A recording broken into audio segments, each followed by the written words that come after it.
to the distinguished representative of Indonesia to introduce an address by the head of state. Mr. President, Excellencies, I have the honor to introduce the pre-recorded statement by His Excellency Joko Widodo, President of the Republic of Indonesia, at the 75th session of the United Nations General Assembly. His Excellency President Joko Widodo.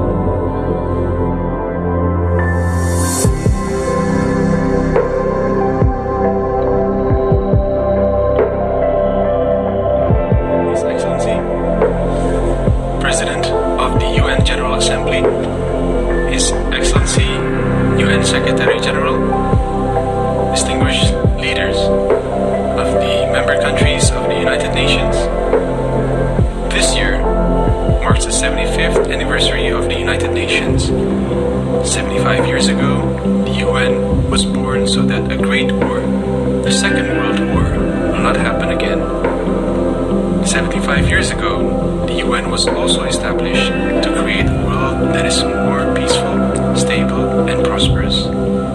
Because war will benefit no one. There is no point of celebrating victory among ruins. There is no point of becoming the largest economic power in the midst of a sinking world. Mr. President, in this 75th anniversary of the UN, we must ask ourselves, have we succeeded in creating the world that we dreamed of? I believe all of us will have the same answer, not yet. Conflicts are still happening all over the world. Poverty and even hunger are still suffered by many. The principles of the UN Charter and international law are often neglected, including respect for sovereignty and territorial integrity. All of us are concerned with the situation. Our concern grew even deeper in the midst of the COVID-19 pandemic. At a time when we ought to unite and work together to tackle the pandemic, what we see instead is one of deep division and growing rivalries. Whereas in fact, we must unite and always promote a win-win approach in building relations among states that is mutually beneficial. We all understand the tremendous impacts of the pandemic, both on health and the social economy. We're also aware that the virus knows no boundaries. No one is safe until everyone is.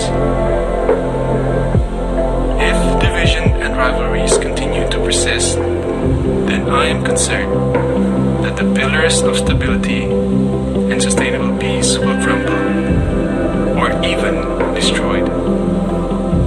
A world peace, stable and prosperous, becomes more and more difficult to attain. Excellencies, this year Indonesia also celebrates the 75th anniversary of its independence. It has always been our commitment. Indonesia will continuously contribute to world peace as mandated by our constitution. Indonesia will continue to play a role as bridge builder, as part of the solution. Consistently, this commitment is continuously upheld, including throughout Indonesia's membership at the UN Security Council. The spirit of cooperation will continue to be promoted by Indonesia, the spirit which provides mutual benefits to all parties and leave no country behind. No one, no country should be left behind. The respect for equality was also emphasized by Indonesia's founding father, Bung Karno, during the Asia-Africa Conference in Bandung in 1955 that gave birth to the Bandung Principles. Until now, the Bandung Principles are still relevant, including in peaceful settlement of disputes, promotion of cooperation, and respect for international law.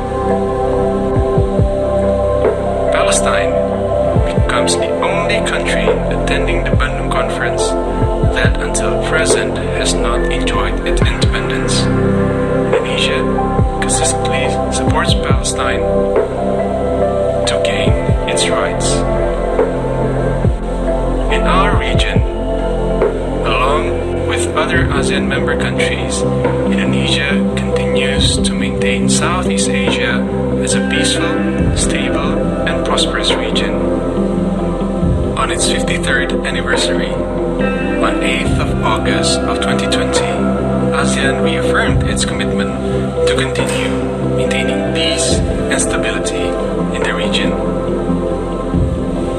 The same spirit of cooperation and peace was put forward by Indonesia to a wider region, the Indo-Pacific region, through the ASEAN Outlook on the Indo-Pacific. Excellencies, against this current global situation, allow me to convey a few thoughts. First, the UN should continue to improve itself through reforms, revitalization, and efficiency. The UN needs to prove that multilateralism delivers, especially during the time of crisis. The UN needs to be more responsive and effective in tackling global challenges, and all of us bear the responsibility to further strengthen the UN so that the UN remains relevant and contributive. In keeping with the challenges of time, the UN is not a mere building in the city of New York. Rather, it represents an ideal and shared commitment of all nations to realize world peace and prosperity for our future generations. Indonesia has an unwavering faith in the United Nations and multilateralism. Multilateralism is the only way that could guarantee equality. Second, collective global leadership has to be strengthened.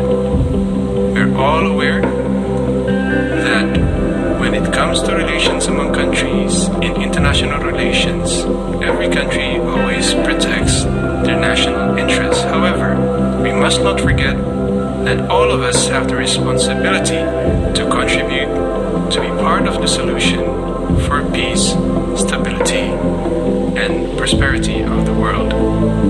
This is where the UN should play a role to strengthen collective global leadership.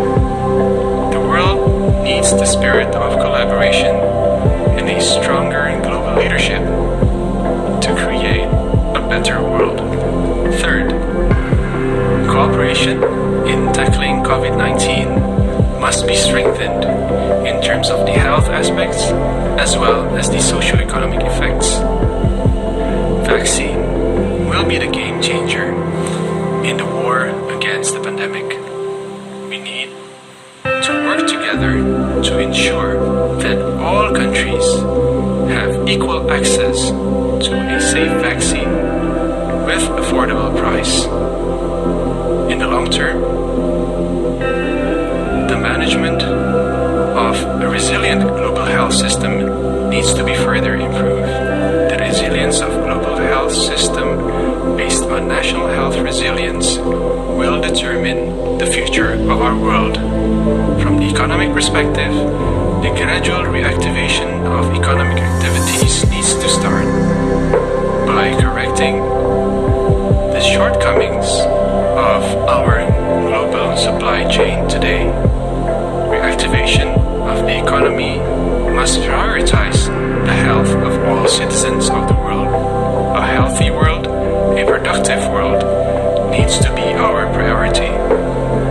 All of these will only be achieved if all of us continue to work together, and work together. Let us solidify our commitment and consistently carry out our commitment to work together. That is all from me.